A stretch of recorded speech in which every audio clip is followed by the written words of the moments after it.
every single time I do this. It takes me an hour to prep myself. I'm like, you can do this, you can do this. And still I freeze up. Yeah.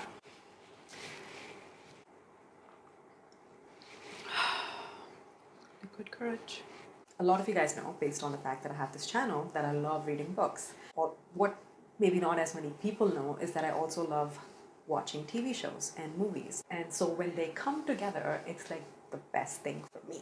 I love it when my favorite books are adapted into TV shows and movies. Yes, sometimes they don't live up to it and it's disappointing. Sometimes they go above and beyond. But I never complain about a book being adapted, because even if it doesn't turn out okay, the beauty is in the attempt, and I still appreciate that someone tried to make it into a movie. I do not like it when they do the money grab thing, where they know there's a lot of fans for a book and they adapt it without actually caring about the book. That pisses me off. And we can tell when you do that. Stop doing that. It's really annoying. There's 5 books I wanted to talk about today, which are being adapted into movies and TV shows in the next year. So all of these books are going to be released in late 2021 or early 2022. So they're coming out when theaters open back up and we've dealt with COVID. They're going to be in theaters. Well, theaters, or they're going to be streaming. Some of them are TV shows, so they're going to be to a streaming platform sometime in the fall of 2021 or the spring of 2022. So if you guys want to read these books before the movie comes out or the TV show comes out, here's your fair warning.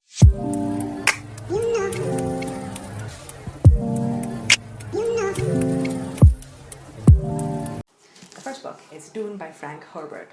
I cannot tell you how excited I am for this movie. Have you guys seen the trailer? It is amazing. I got goosebumps, literal goosebumps, when the score came on. The score, the music score, is obviously done by Hans Zimmer. He does great scores for movies. John Williams, Hans Zimmer, top notch. First of all, it's directed by Denis Villeneuve, who's done some of the greatest movies in the last decade. Sicario, Blade Runner 2049, and my favorite of the lot, Arrival. Actually, Arrival was my favorite movie that year. I keep going back to the movie and watching it, and it just blows my mind. And also, fun fact, Arrival is actually based on a book, a short story. It's quite different from the book, so let's not talk about it. This movie has everything going for it. It's directed by Denis Villeneuve, yay. Score, Hans Zimmer, yay. Cast, can I just read the list of cast? It has Timothée Chalamet, Zendaya, Oscar Isaac, Rebecca Ferguson. I've memorized a cast list, by the way. Jason Momoa, Dave Bautista, Stellan Skarsgård, Josh Brolin.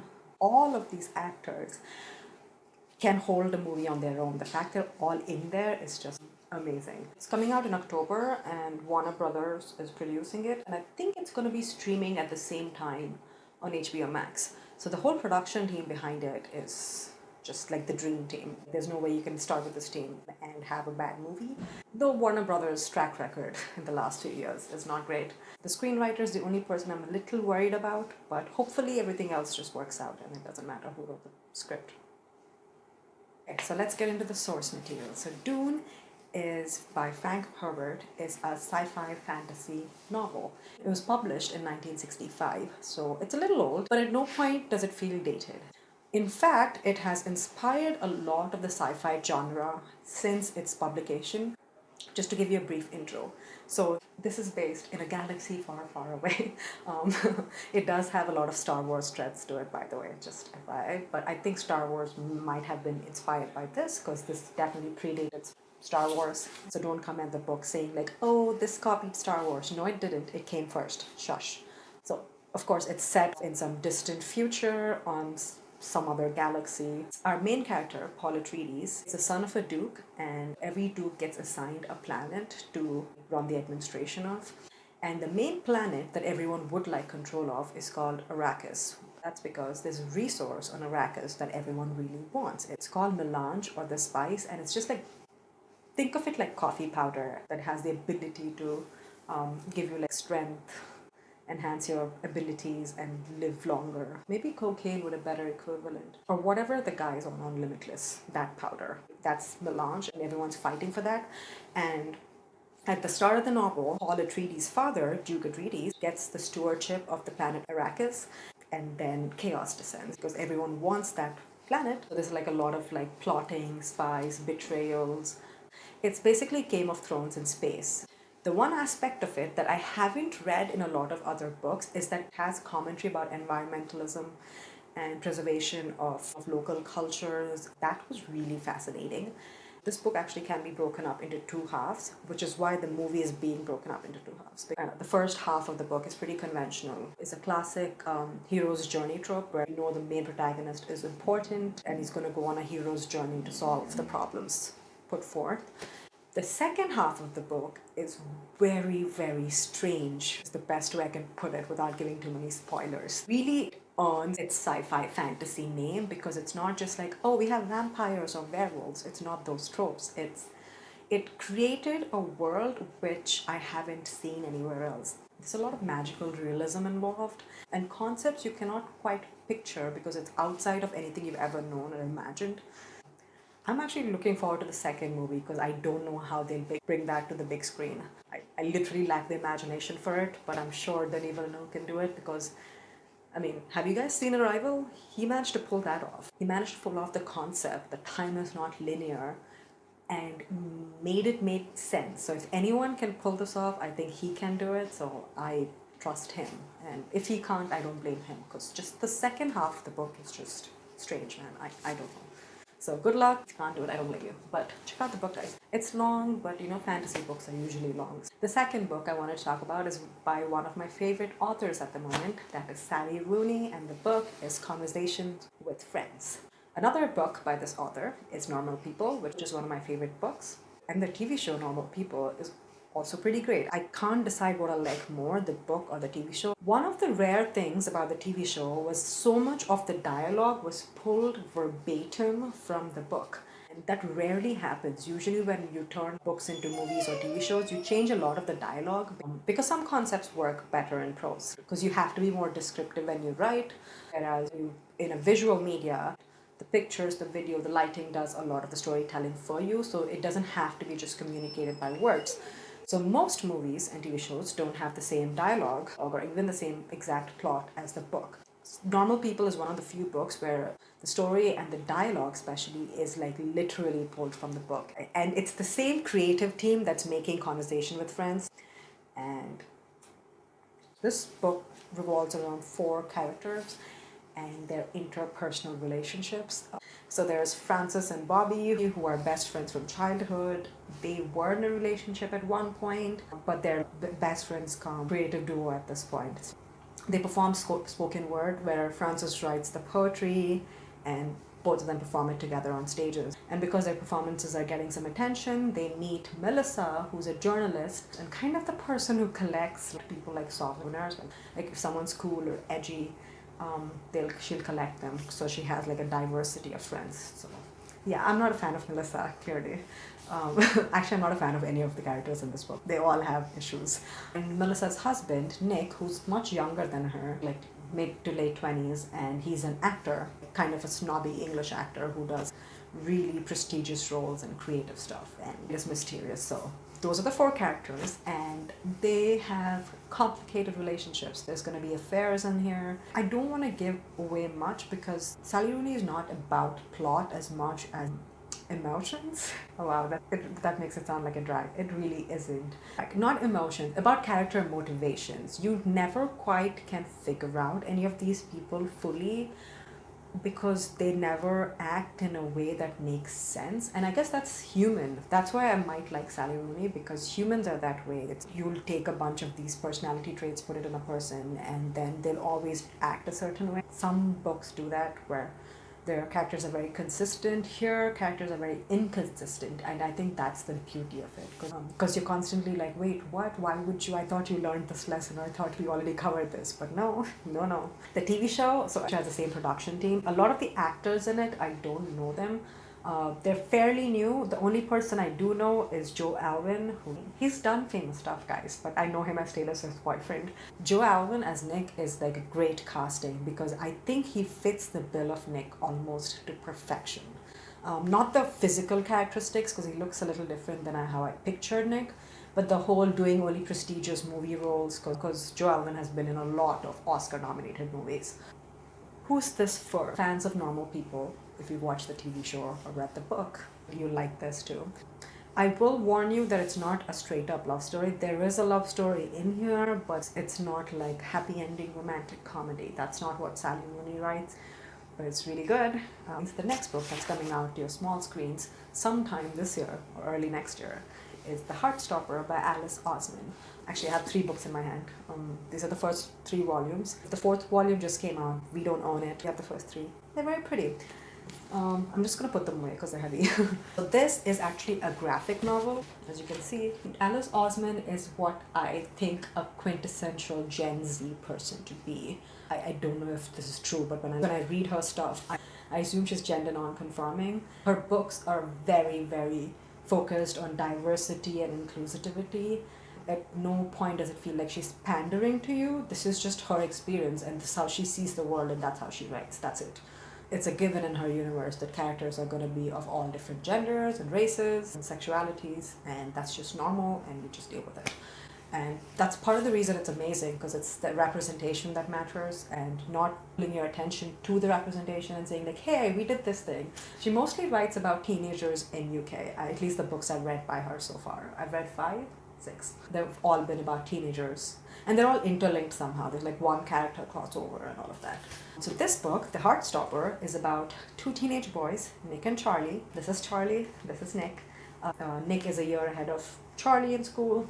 They get put together in math class, I believe. In some class, it's been a while, guys, since I read the book, but they get seated together in some class. Charlie is out as gay already. Nick is figuring out his sexuality. He thought he was straight, but then he meets Charlie and he's immediately smitten. Though it takes them a whole book to realize that. But the reason I really like it is, first, it's a very, very cute romance graphic novel. And also, there's no unnecessary toxic drama in here. A lot of TV shows about teens have so many things in there that teens actually don't experience, like Riverdale, Pretty Little Liars, Vampire Diaries, Gossip Girl. Some of these shows I really like. They did make my childhood, but they're not at all realistic. A lot of the problems they face are not realistic, and there's always really toxic characters and adult themes, which is not the teenage experience. So I like that no one is explicitly toxic in here, except one character, but he does, through the books, learn to be a better person. It's sweet, it's nice, and Alice Oseman always writes really heartwarming books. It's a nice read, and it's a pretty book. So the TV show, it just started filming. They cast a lot of young actors. Most of them are actually teenagers, which is nice. I hate it when people in their 30s pretend to be teenagers. No one believes you. I don't know a lot of the creative team behind this. It's going to be dropped on Netflix, and Netflix so far has had a pretty decent track record of adapting books. So hopefully that's okay. Most of these are TV shows. Sorry, guys. Actually, it's a good thing that they're adapting more and more books as TV shows, because it gives the book a room to breathe, and you can do a more true adaptation of the book. You miss out a lot when you condense some books into like a 2-hour, 1.5-hour format. It really doesn't work for some of them. And one of those books, a movie would definitely not have worked for, is Pachinko. Pachinko by Min Jin Lee is going to be made into a TV show. Apple TV is producing this. I'm not sure how many episodes they're doing. I hope they at least do 10. If they do less than 8 episodes, I hope they're all at least 1 hour long, because the thing about this book is it covers the story of 5 generations of a Korean family that has migrated from Korea to Japan, and some of them to America over the span of 100 years or so. It's a beautiful book. It's a very, very rich tapestry of human emotions and the history of these regions. Even though the focus of the book is the story of this family, the background of it is that there's World War II happening, there's economic crisis in Korea, the relationship between Korea, Japan, and China, that racism that inherently exists in those regions. It's about like intersectionality of different identities. Which one wins over? You're Korean, you're Japanese, you're American, you're poor, you're rich. It's a very cool story.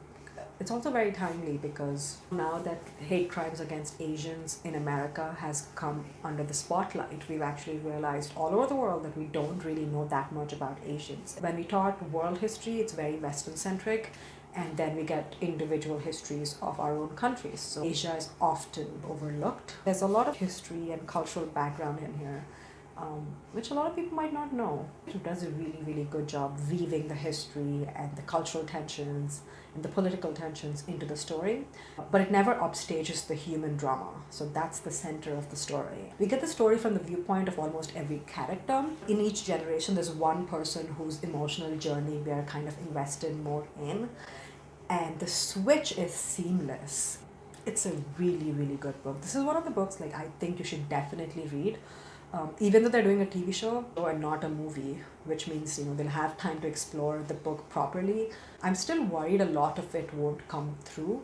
It is a little plot heavy because of the historical aspect of it, and sometimes when you do that, the social commentary gets lost. So you should definitely check out the book. I think one of the things I'm really glad about is they're not just going to release the TV show in English, but they're actually shooting it in Korean, Japanese, and English. So it's going to be trilingual, more authentic. I've just looked at the cast list. The only person I know in here is Lee Min Ho, and that's a little worrying because he's a great commercial actor. I don't know if he can pull off a drama, and the role he's cast for is serious and not the leading romantic hero. So I don't know how he's going to do this, but I don't know. I hope he can pull it off. Okay, the last book I have for you. I don't actually own a copy of it. It's a very pretty cover. It's The House of Gucci by Sara Forden. This book was published at the turn of the 21st century. So it's been 20 years since the book came out. The book actually tries to tell three very thematically different stories. Sometimes that works, sometimes that doesn't work, but all three of them are intriguing and compelling in their own right. The first story you would assume it's telling is based on the title of the book, is that it is telling you how the brand Gucci came to be. It was started in the 1920s in the city of Florence in Italy. It was started by Gucci, I think that's his name. And him, his wife, and his three sons. He actually has four sons, but one of them is adoptive, and he chooses to leave the family business. And his daughter is excluded from the business because she's a girl, and yay, sexism. So it's Gucci, his wife, and his three sons that build the business, and it's just about each stage of it. It tells you the story of how the business was built. All the initial designs of Gucci was very family inspired.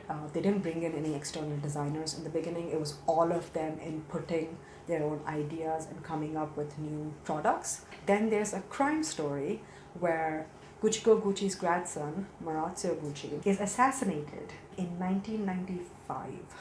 Through investigation and a very famous court case, you find out that the hitman was hired by Maurizio Gucci's ex-wife, Patricia Reggiano.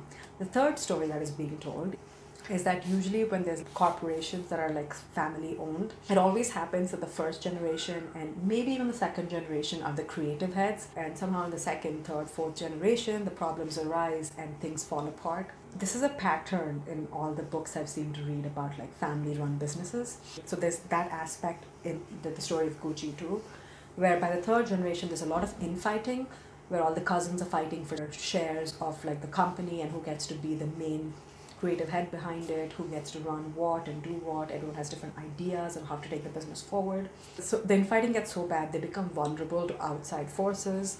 No one from the Gucci family actually owns any shares in Gucci anymore. It's now owned by Kering, but it did go through a few different hands before it ended up in Kering. So that again is a very thematically different story from the other two, because it's talking about like hostile business takeovers, building huge luxury corporations and conglomerates. And once Gucci family wasn't running Gucci anymore, different designers are brought in to revive the brand. There's competition involved because there's other luxury brands they have to compete with. So there's three different stories in the book. And I think for the most part, the movie is going to focus on the crime story. So it's going to focus on Maurizio Gucci and his murder and the trial and what happened. And the other two stories are going to take a backstage, which is kind of a shame. I like the crime story, but I've seen already this kind of story being told in American Crime Story. The O.J. Simpson story and the Versace story are very similar to this. The other two stories are more intriguing to me personally. But I'm still excited for the movie because the cast and the creative team behind it is A+. It's directed by Ridley Scott. Everyone knows Ridley Scott. He does great movies.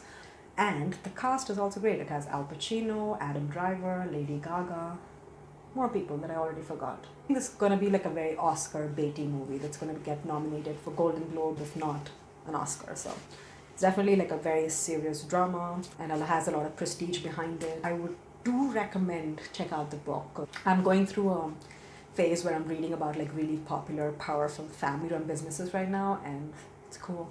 It's actually really cool. So yeah, those are the 5 books that are being made into movies and TV shows. So do read them before the adaptations come out, because the source material is almost always superior to the adaptations. Most of the time. There are some exceptions, but most of the time they're better. Thank you. I think that's all I wanted to talk about. Adios. I will see you next time, probably in a month, because that's how long it takes me between videos to build myself up and do this again. Okay, bye.